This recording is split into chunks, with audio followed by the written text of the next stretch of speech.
All right, let's turn to Exodus chapter 32.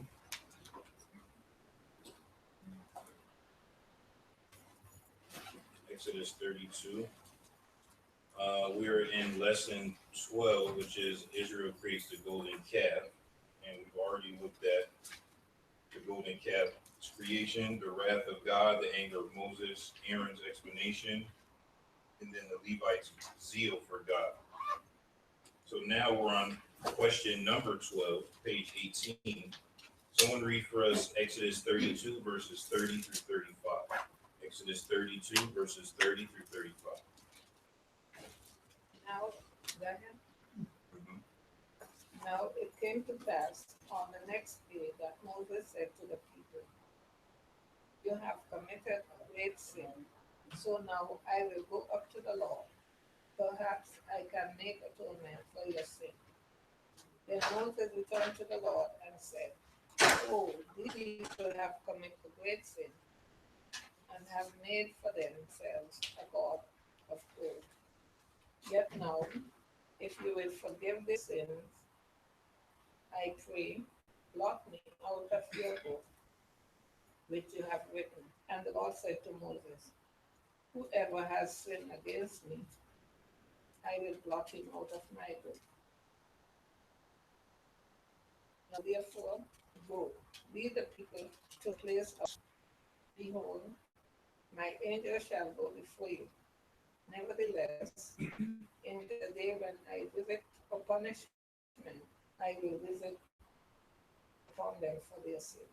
So the Lord plagued the people because of what they did with the calf which Aaron made.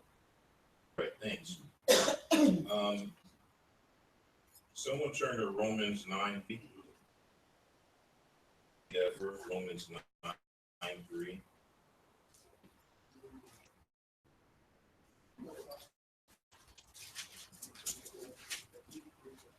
And Paul is talking here. For I just wish that I myself would accuse from Christ for my good brethren, my countrymen, according to the flesh. Thanks. Paul's saying he wished he was accursed.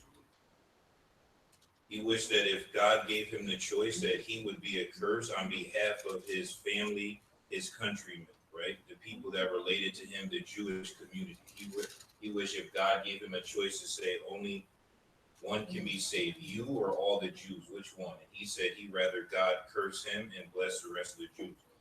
So that's similar to what Moses is saying, right? Because in Exodus 32, verse 32, if you will not forgive your sins, I pray, blot me out of your book which you have written. So question 12 is, how is the strength of Moses' love for the people shown? By he taking all the punishment for that. Okay. So he's saying what in terms of the punishment? Because he's telling God, if you don't Blot him forgive out them, of his book. so if you don't forgive them, treat me the same way, right? Like if you don't forgive them, then don't think I did that they should get, I should get. Right? So his concept was that he, as a leader, is leading from a point of example, right? That he feels like whatever the punishment should be for the rest of the group, he should get, even though he wasn't the one who made the calf, nor was he the one who worshipped the calf. Okay, good. What else? How else can we see the strength of Moses' love here in these verses 30 through 35? How else can we see his love? He went up to face God himself. Right, I was going to say, did he hide what they did? Because in church, we do that. We find out somebody did something, we don't tell church. We just, I don't want to say nothing. Right, so we ourselves, if somebody present back to God those things that those that they love have done wrong in this kind of way, because you know that God knows that those things are wrong, and you want to save those people from punishment or discipline. But God already seen what they were doing. Remember, God was the one who told Moses what they were doing. So it was foolish for Moses not to go back to God. But if we were in that position, very few of us would have went back to God and said, he did, because in that king, you and I would have loved, known, and been related to. But God knew exactly what was happening, so it's more foolish not to go back because he knows all and sees all. That's why when we commit sin, God is the first person we should go to and ask for forgiveness because he already watched you doing that sin while you were doing it and didn't strike you dead in the midst of your sinful action. So that's the concept that we see here, is that out of love, he went back to God, because we know from the next set of verses we'll read, not everyone participated in it, right? So Moses was basically sparing the entire nation of Israel of God, because remember in Romans chapter 1, God looks at people that do wrong things and those that turn a blind eye to wrong things as the same group of people. So he look at people that do a specific wrong thing and the other people that give an okay to do that wrong as the same people, which is why Moses was so upset with Aaron. So when we see that out of love, he went, in verse 30 says, you have sinned, so now I will go up to the Lord, perhaps the what? Because he's talking to the people in verse 30. He's saying he'll go talk to God, and perhaps what is his hope? Huh? What does that mean? To make atonement for them. Say it again. Plead for them, right? Maybe I go to God and I'll make sure that he's not upset, or make some sort of intercession or some sort of deal or bargain, right? You can't pay your bill.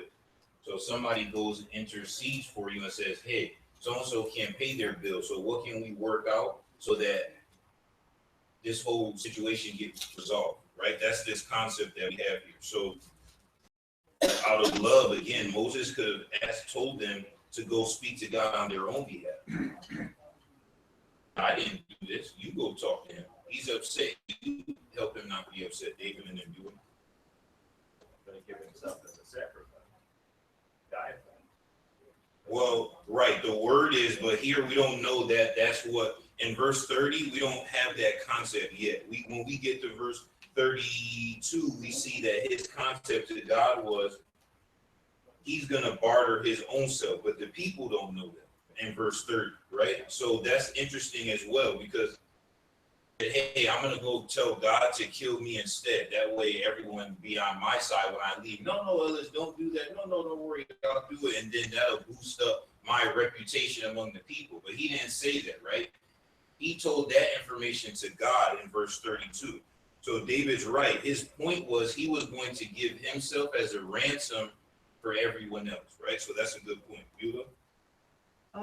This come like parents and the children. You as parent, Christian parent, and you have children that whether Christian or in the world, and you see when they go against God's will, and you know the wrath of God, you will go into prayer and supplication for your children.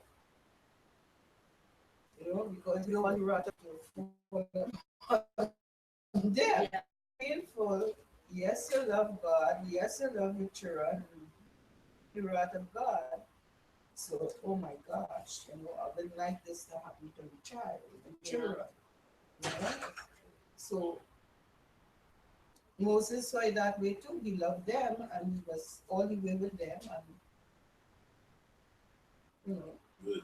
Yeah, no, that's a good point. Reread verses 34 and 35. Exodus 32, 34, and 35. Now therefore go, lead the people to the place of which I have spoken to you. Behold, my angel shall go before you. Nevertheless, in the day when I visit for punishment, I will visit punishment upon them for their sin. So the Lord blamed the people because of what they did. Amen. Okay, good. Now, God's response to Moses was, nope, I'm not going to take you as the atonement for them. Nice try.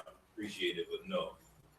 Verse 33, he said he's going to, everybody, what people?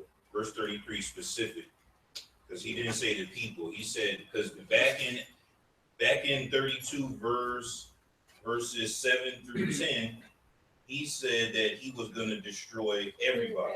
He said the people in 7 through 10, but in 32 verse 33, he didn't say everybody this time. Whoever had sinned against. Oh, so now we see, okay, I'm not going to take you. I'm going to take those that were and save everybody else. Right? I'm not going to take you. I'm not going to take everybody, because in 7 through 10, God planned to destroy Israel, period. And he said, I have seen these people, they're stiff-necked. He told them that he'll make him a new nation, right? So he was going to consume everybody guilty by association. But in verse 33, it says that whoever has sinned against me, I will blot my book. And then in verse, he even gives them an angel to go before them as a God, gives his punishment. So even though he still judges in a way that will sustain the people's lives and still provide for them, right? This is the concept of God, that even though he's upset, he could righteously destroy everyone, because even those that may not have worship watched everyone do it.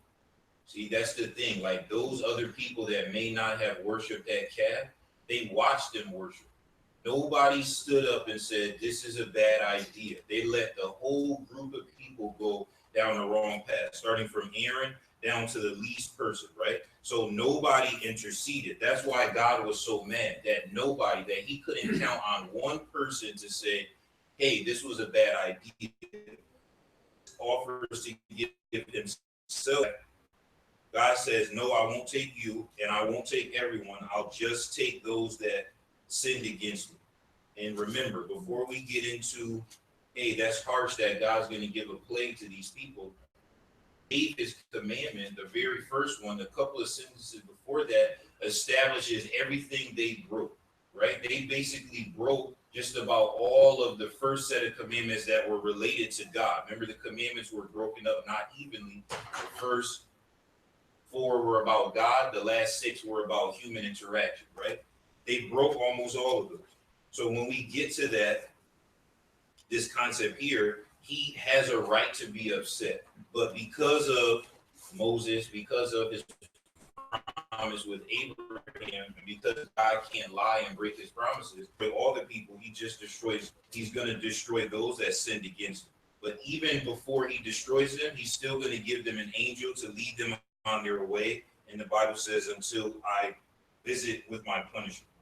And then verse 35, so the Lord plagued the people because of what they did with the calf which Aaron made. So he sent a plague to them, and they had to endure this. Now, plague, they know what plagues are, right? Because how many plagues came to Egypt? 10. And some of those plagues affected everybody, good and bad, didn't they? Like the water, like the darkness, like stuff. Now, some only affected certain people, right? Like the death of the firstborn, right? So when we have that, they should know more than anybody that when God put forth some sort of discipline, it's something that will be life altering. That's another reason why God was so upset. I can understand if the people were new and they never experienced anything with the 10 plagues, they never experienced anything with the water parting, but they seen those things. They didn't hear about it, they seen it. Years haven't passed by, right? Only weeks. Or they forgot so fast just how upset God could be and went off down this horrible path. So that's kind of where we get for here. Look at 33 verses 1 through 6. Someone read that for us. Exodus 33, 1 through 6. What does that say? Lord said to Moses, depart, go up from here, you and the people whom you have brought up out of the land of Egypt to the land of which I swore to Abraham, Isaac, and Jacob, saying, to your offspring I will give it. I will send an angel before you, and I will drive out the Canaanites, the Amorites, the Hittites, the Perizzites, the Hivites, and the Jebusites.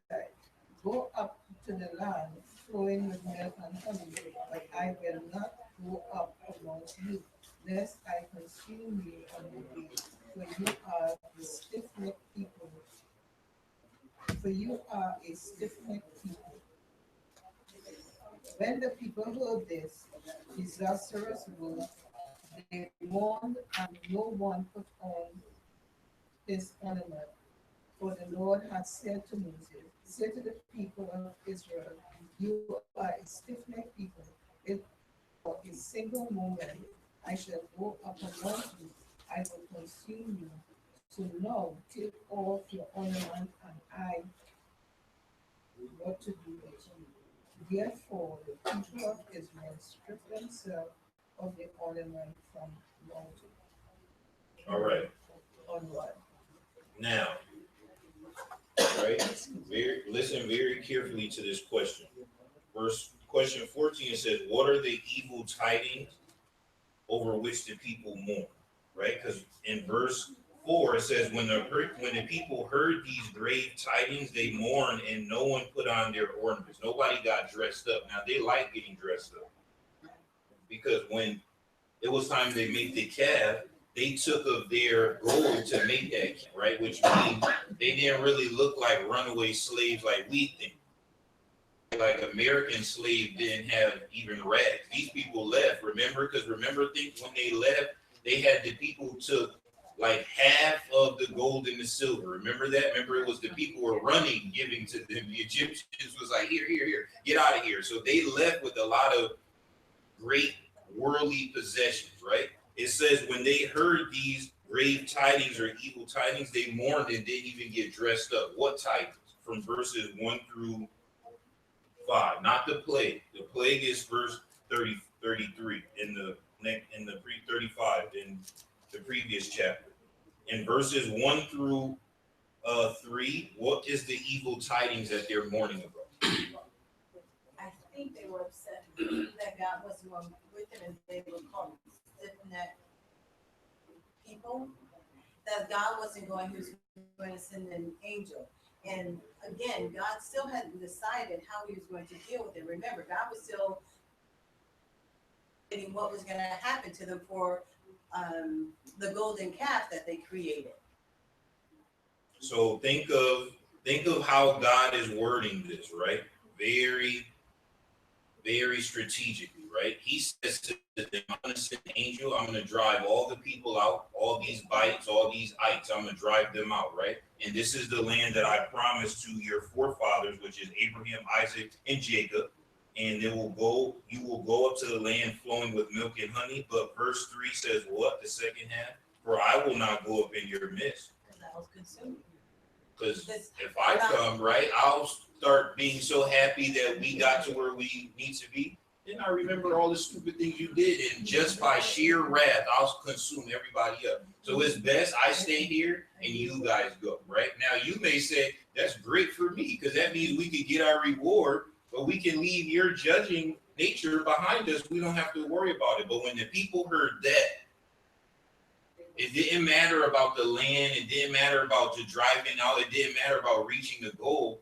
They felt bad because God wasn't going to go with them. Adam and Eve, right? They got kicked out. God didn't go with them, right? Remember, daily, God, Adam, and Eve walked and talked and had a physical interaction. But after that, God said, I'm going back to where I came from. And you two have to go populate and make clothes and till the land and do whatever you want to be doing, right? This is what you wanted. You two wanted to be the God of your own lives, right? You didn't want to listen to my instruction. So we're going to stay where we are, and you should go to wherever you want to go. And now you don't even have to stay in this one garden. You could go anywhere you want and live. And that's human nature today. People can pick up and move and do whatever they want and live wherever they want to live and have kids and get a job. And God said, that's what y'all wanted. But then people come back crying, saying, oh, God, I give myself away. Use me. God's thinking, who's singing that song? Not to me. You are your own God. So I'm going to make a way. I'm going to give you a place to live, and you guys should go there. But I should stay back. Oh, no. you to stay. Why? Because we want you to come with us. Can't come with you. Why? Because if I come with you, I'm going to consume you. So this is the concept that we have here, is that the people heard this and was so upset, because what happens with people who are real children of God is, once you sin and you're reminded that what you did was wrong, now you have spiritual guilt that said it. Now you wish you didn't do that thing, right? That's the difference between worldly guilt and spiritual guilt. Worldly guilt would just be like, hey, I'm sorry I got caught, not really sorry that I did it. But in a spiritual setting, you know that that sin has destroyed a relationship between you and God, and only God's forgiveness could. As a Christian, you know, once you sin, there is nothing you could do to make God happy again. Even if you say, oh, from here on, I'll never sin again. Only Christ's blood can mend that relationship. So now you feel bad, right? Because you know, like Paul said, it's almost like putting Jesus on the cross all over again. So I didn't realize at the time what I was doing was that hurtful to God. But now me and God are not on good terms. We're not on good speaking terms. And in this setting, God doesn't even want to go with me anymore. He wants to separate himself from me so that they go by themselves. And recognizing that God is the only reason they made it out, how long you think they assumed they would last in this new land without God's help, right? Not even a day, because if it wasn't for God, they wouldn't even have made it past the first plague or the sea or any of those things. You know? That's what I was gonna say. They recognize without God, there's no protection. They remember all of the things that God had done for them, how God had delivered them. If God is not going, it's like you're on your own. They can't survive. They can't survive. And I think that separation, that mourning of knowing that God is no longer, we have upset him so much, he's not going to be with us. They had no idea what their future would be. Grieved them more than anything. Yeah, because remember, they're only a people because of God, right? These are just slaves. They don't have any structure. They have no laws. They have no president, no king, right? Because if Moses say, oh, I'm staying too, I'm not going, I want to be with God. Now they're thinking, don't leave us with Aaron. This guy didn't even stand up for us, so we couldn't get in trouble. So we just left with leadership, right? So this is the leaderless. So when we look at this concept, praise them in question 14 that they were upset for the right reason, right? That they didn't hear the promise part and the goals and get, yes, we made it. Someone tapped my shoulder, hey, but God's not coming. Oh, I didn't hear that part. They actually didn't even care about reaching the goal part. They were upset at the last thing God said, which was he wasn't coming with them. Now look at 15, question 15. Since this passage makes it clear that the destiny of the people has not finally been determined, on what does it depend? What will enable God to know what to do with them? What is the significance of this? So God gave a plague, right? But that wasn't really the end all to the punishment. That's like the parents say, go to your room, no TV, whatever. You grounded till I figure out what to do with you. Because right now, if I do what I want to do with you, I might kill you. So just get out of my sight, right? Some parents say that. Let's separate from visibly seeing each other, right? Because I'm stronger than you. And my strength and my wrath will combine. And if I grab hold of you, only God knows what will happen. So it's best to go to your room, close the door. Now, at that time, that's not your real punishment, although it may feel like a punishment. But there's a potential for a greater punishment to come. The plague is nothing. Caught up in fire, right? That's God is saying that I don't even want to be with you anymore, right? So when we get to question 15, since the passage makes it clear that the destiny, what does destiny mean? Fate, the outcome, right? The future of the people have not been determined. What does it depend, right? What is the deciding factor of what will happen to these people? What will enable God to know what to do with them? What? Say it again. If they didn't change. If they what? Sorry? Didn't change. Okay, if they didn't change. Okay, good. Yeah, I think it's their obedience. starting when God tells them to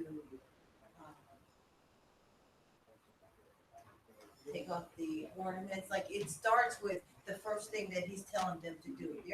Their obedience, first their willingness to go, right? Because he's telling them what's going to happen. He's telling them he's not going to go with them. Their attitude about him not being there. Therefore, take off in verse 5, chapter 33. Therefore, take off your ornaments that I may know what to do with you. Obedience as well. What if they had said, no, we're not doing that either? Like, we're not doing anything. Like, I think that would even more. So I think looking at what they're, God looking at their obedience to see if they're really remorseful. And finally, are you really going to do what I asked you to do? And recognize that I am God. Yep. They were like humbling themselves now. Mm-hmm. Good. Sister Gloria? I was going to say that they had the opportunity to humble themselves. You take a check of what you did before God know your heart. And that is what I think. And the thing is also is this is what happens because remember, any human conflict, whether parents to kids, siblings, spouse to spouse, countries, work, right? Until you see how upset somebody is, you're not really sorry. Do something wrong to somebody, you'd be like, okay, I feel bad. But when that person's facial expression changed, then you say, oh no, sorry. Now you're really sorry, right? So remember, until you hear, oh, God said, oh, we're all set. What does that mean? Oh no, we're finished. You guys go ahead. Now you say, wait. Like we didn't understand that it was that bad. Oh yeah, no, because verse 5 says, if I come upon you in 1 minute, 1 moment, I will consume you, right? So, now you want to kill us? Is that bad? Yes, it's that bad that for death as payback for the sin that was committed to me. And when you hear that, you think to yourself, wow, we did a very bad thing. So if he say take the ornaments off so I can see what to do with you, everybody start taking the ornaments off, right? The goal coming off at that point, because now you realize God is a lot more upset than I thought he was, right? If I would have known that God would be this upset, I never would have did it, right? The rich man and Lazarus, they died. The rich man says, somebody have to go back because I have brothers, because if people knew what it was like to be here, they never would want to come here. And Abraham said, no, they have prophets and all these people, let them listen to them. No. If somebody came from here and went back there, then people will understand. What did Abraham say? Even if somebody come back from the dead, people won't care. But if you can see what that place is, you everything in your power to never sin ever again. The problem is you don't see that disciplinary action anymore, right? People live and sin and live and don't sin, and the rain come and the sun come, and people have jobs and cars and family. So you don't see an immediate reaction. So people feel like God is playing around. It's like parents just letting you live weekend after weekend after weekend, and you doing wrong. After a while, you say, "Oh, my mother and father's stupid.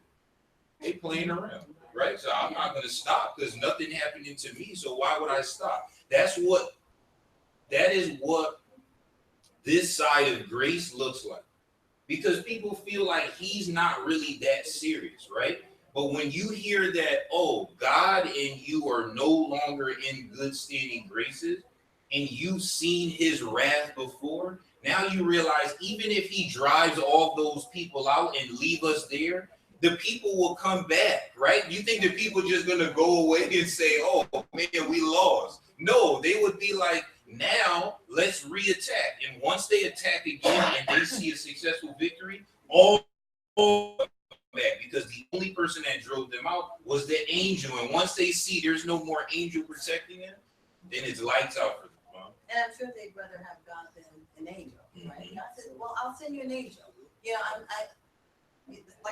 okay, so I'll send you somebody that will assist you. And like, we're like that too. It's like, okay, well, we're going to send you, you know, second runner up, if you will. And you're like, no, I prefer if you come. And it's like, if you can't, if the president can't come, we'll send the vice president. Well, that's nice, but we'd rather have the president, right? And it's also like dissolving a relationship, right? So whatever relationship people are in, it's the same thing. Sometimes we do things in a relationship where we didn't know or realize, or until you visibly see the wrath or see the anger, or that somebody is so upset because you think, well, they might be. And when you actually see it, you have a change of heart. So when those relationships dissolve because of something like that, then you really get to see how this plays out, and then you're even more remorseful. And what is this concept of the ornaments coming up? What's the significance of that? To nothing. Right? Take all that off. Take all that nonsense off. That stuff y'all like. Right? Take that off. That don't mean anything to me. Take all of that nonsense off. Take that off. Gotta go. All that stuff, take that off. Take it off. That is nothing to me, right? That mean, but who does that mean something to them? Them. Yeah. That meant something to them, right? Slaves. Now we have what the masters had, right? And then we took that and made this thing to worship, right? So you took what God told them to give to you, not thinking down the road, right? It's like a little kid, you give them money and they spend all the money at the candy store, right? You don't know what you would need going into this new place, right? There is no dollar bill. Gold is the currency of kings at this time. You all stupidly took your gold and made a dumb calf out of it, and Moses made you drink it. Where's the gold now? Right? You don't know what I could have been using that gold for in the future. For whose benefit? Your benefit. But you took gold and made a stupid gold calf and started worshiping it. And now it's gone. You said, oh, I went and bought 20 packs of gum. But that's of no value. Yeah, but it was good. But now where's the $20 at? Oh, I don't have no more money. Well, why did you just buy one pack of gum? Well, then I see 19 other flavors that I like. That's how kids act. They have no concept, right? They go in and spend everything. Like, where's the change? Oh, I have no change. I just got rid of all of it. You have no concept of the future. Adults can't act like that, right? They can't get a check and be like, oh, boom, I spent all of it. Monday, the bills start coming in. You have to budget. God is setting them up for establishment as a people, and they blew a good chunk of that gold making a dumb idol, right? Not bartering, not buying land, not getting weapons. They just took the gold and fashioned it into a baby cow and start worshiping. What is that, right? So God says, now you're bad. Take that foolishness off. What happened with Adam and Eve? First of all, leaves are for trees. So take that off. Who told you leaves for humans? Take that off, please. You don't even know what you're doing. You look foolish. Now, when you're around people that look foolish too, you don't feel foolish, right? That's why they say in the land of the blind, a man with one eye is king. Now, with us with two eyes, you only got one eye. You're not king over us. But when you get around people with no eyes, did nothing, right? A lot of what people look and do outside in the world when they're amongst themselves, they look like the cat's meow. But when the wind blow them into worship service, the rest of the people looking like, what's wrong with you? You all right? Praise God. What's wrong? No, what we ask you, what's wrong? You okay? Well, what? No, we don't like it. You look foolish. You look like a mess, right? Parents can attest to that. You say, wait, where you going? I'm going out with friends. What is that you have on your body? Oh, this is mom or dad, the new latest thing. No. Take that off. You look ridiculous, right? You look out of place. So take those ornaments off so that what? I'll know what to do with them. You look? After me discussing this thing, it comes to us today, ourselves. We have to serve God. God, there is no darkness as light. And if we want to serve Him the right way, we have to stop our sinful act, take off all these gossiping, these whatever we have in our life, and come to Him and serve Him in truth. And that is what the ornaments to me signify our life today, as all the negative, sinful things in our life. We cannot face God with all those things off and come to Him and serve Him and the truth. Mhm. No, very good. All right, let's look at verses. Someone read 7 through 11. Because God's going to have a talk with Moses. Moses is going to have a talk with God. Someone read Exodus 33, 7 through 11. What's that say? Now Moses used to take a tent and pitch it outside the camp some distance away, calling it the tent of meeting. Anyone inquiring of the Lord would go to the tent of meeting outside the camp. Moses went out to the tent. All the people rose and stood at the entrances to their tents, watching Moses until he entered the tent. As Moses went into the tent, the pillar of cloud would come down and stay there while God spoke to Moses. When the people saw the pillar of cloud standing at the entrance to the tent, they all stood and worshipped, each at the entrance to their tent. The Lord would speak to Moses face to face, as one speaks to a friend. Then Moses would return to the camp, but his young aide Joshua, son of Nun, did not leave the tent. All right, thanks. Now, let's go to Exodus 27:21. Exodus 27:21. We didn't read this because we skipped over all of these chapters, the book, because the book obviously you don't have time to go through that. Someone read Exodus 27:21.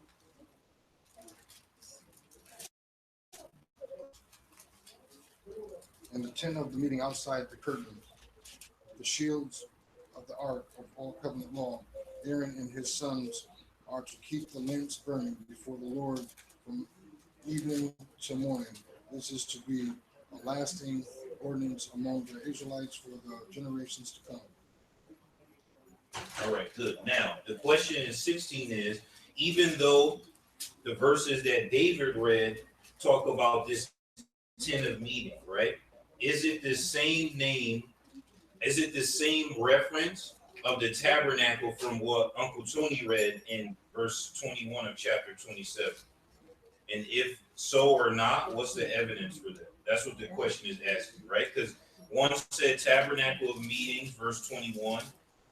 It read, Moses took his tent and pitched it outside of the camp, far from the camp, and called it the tabernacle of meeting. Well, is this the same place or not? No. Why?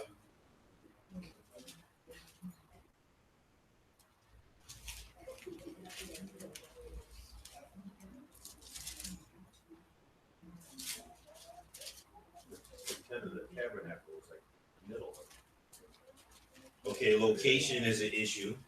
And also, this part, right? The actual tabernacle, who gets to facilitate the tabernacle?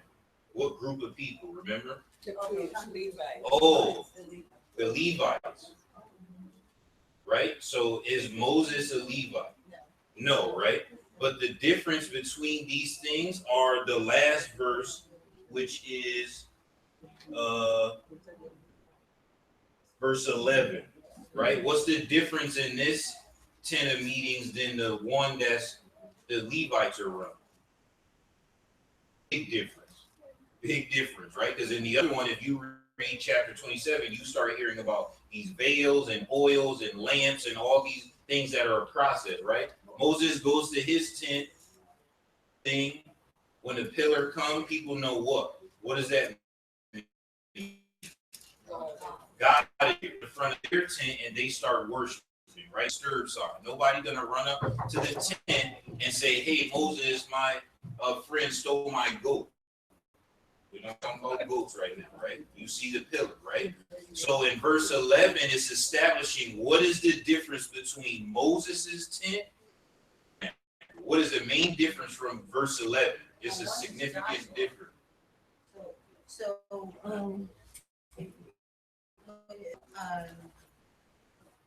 But the servant Joshua, son of Nun, a young man, did not depart from the tabernacle. If the other tabernacle is managed by the Levites. Okay, good. And Joshua is not a Levite.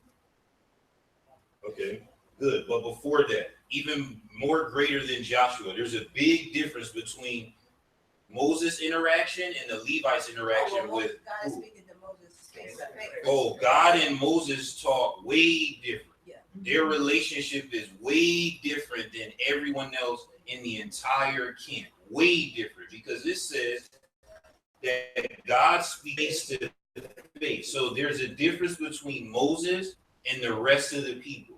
Now, at times they get that kind of twisted and confused, but God made a distinction that my relationship with Moses is nothing like my relationship with y'all, because there's things that I talk with Moses, I tell him to tell you. I don't even tell you. You can't come to me, right? I go to Moses' tent. The rest of y'all gotta wait for me to leave to even approach Moses, right? And when Moses comes back from God, how does Moses look? His face is glowing, right? That they're fearful of him. Now, when the glow wear off, they just stop being scared. They remember, oh, this is just Moses. But when that glow is on, understand that that man was in the presence of the Almighty God, and I was just at the front of my tent worshiping, waiting for the cloud to go away, right? There's a big difference between God's interaction with Moses and everyone else. You think that was a foreshadow of the Holy of Holies? Because in the Holy of Holies, they had to go to the high priest. The high priest have to be in the presence in there. They couldn't go be in there. Just from the tabernacle concept. Mm-hmm. Yeah, so Moses, the thing about when you look at everything related to Moses, Moses is foreshadowing of nobody. That's why when they got to Jesus and they said, Moses, let us get a divorce, there is no comparison to Moses, right? It's like, for me in basketball, is Michael Jordan and all the rest of the players ever. There is no other Michael Jordan, right? That's why they wanted to know from Jesus, who give you authority? Because this is the law of not God, Moses. So Moses is far away. It says his tent is way out. The Holy of Holies is tabernacle. That's the Levite stuff. Even that comes second to Moses's relationship. Moses to these people, as you get out, is God and Moses. Like Moses is above all things. That's why Jesus had a hard time getting through to them, because they wanted to know who give you the authority to change what Moses gave us. They even put Moses in some regard equal with God, because that was God's law. But to the people, it was Moses's law. So this was a big deal, right? This is higher than Holy of Holies, higher than tabernacle, because once you get to Jesus's day, no one is holding those things in regards, right? Because those things gone, taken away. But they still hold Moses as chief, numero uno, right? Moses said we can get a divorce. Moses said we can do this. Moses said, they keep saying that to Jesus, right? And then Abraham is our father. And then Jesus said, oh, well, before Abraham, I was. Now they think, oh, this is like crazy, right? And they grabbed rocks to kill him, because now you're putting yourself above Moses and above Abraham, right? Abraham is the father of us all. Who gives you that authority, right? So they take this concept of Moses and God's interaction all the way out from generation to generation to generation, and Moses becomes a mythical, right, superseding what you would do in a person to person, high priest to high priest, way higher than high priest. High priests come and go, but there's only one Moses, right? That's how big of a deal this is to these people. So imagine, that's why I always say in the New Testament, imagine how hard it was for Pharisees and Sadducees. If somebody came in and said, oh, I'm greater than Moses, you would be like, time out. First of all, that I got to look in the law. That got to be close to blasphemy, right? That is, to say you're better than Moses is like slap in the face. How can you, well, I'm walking on water, I'm doing, even we see those things, raising people from the dead. We're talking about Moses. We're talking about being who, when he seen God, his face was different. We're talking about the person whose tent was way out and the pillar didn't go to every tent. The pillar didn't go over here with the Levites. The pillar went to Moses. Moses is number one. And Jesus is saying, oh, I am the law. I am the way. I am the word. How is it possible, right? You have to break your entire cultural history and religion. Paul said, count it as trash to take hold of Jesus Christ. If you were a first century Jewish person, this would be a very difficult thing. Very difficult. Way harder than converting nowadays. Way harder. I don't care what denomination you came from. To say that Jesus is greater than Moses would be, you couldn't even go home and tell your parents that, oh, hey, I got baptized, became a Christian. What? Are you kidding me? This guy thinks he's better than Moses. Like, that is a big deal. Like, this was, your mind couldn't even fathom this concept. And it comes from things like this, because God and Moses on one. Even when Moses goes away, and the temple is made, and Solomon has it, not one Levite ever get this relationship that never, not even the holiest of holies, going to give you the same face-to-face meeting that Moses had in a dirty tent. That's how big of a deal this is. They'll never replicate this, right? Until God comes in the flesh as Jesus Christ, mankind will never replicate this relationship, right? How many great men in Israel history came after this, and it wasn't the same? Speak through prophets, or he'll speak through this, sometimes even speak through animals, but not face to face, right? It was a way different relationship that was never replicated until you got to Jesus. Okay, let's close there. We'll pick up, won't hold any more questions about that, but yes, this concept of Moses and his interaction, his face-to-face concept, is a very big into more of next week. All right, let's close in a word of prayer. For this beautiful and blessed day, thank you for giving us the opportunity to study a portion of your word. We ask that you bless us with understanding, that we will not be stiff-necked, stubborn people, that we will let your word massage our heart and change us, create in us a clean heart and renew a steadfast spirit within us, dear Heavenly Father. We ask that you be with those that are traveling here, so that we can collectively gather and worship and remember your son's death, burial, and resurrection. We pray that that's done without the loss or harm of any, and it's done in spirit and in truth. And it's in Jesus' name we pray. Amen. All right, thank you for everyone who had comments and our Bible verse readers.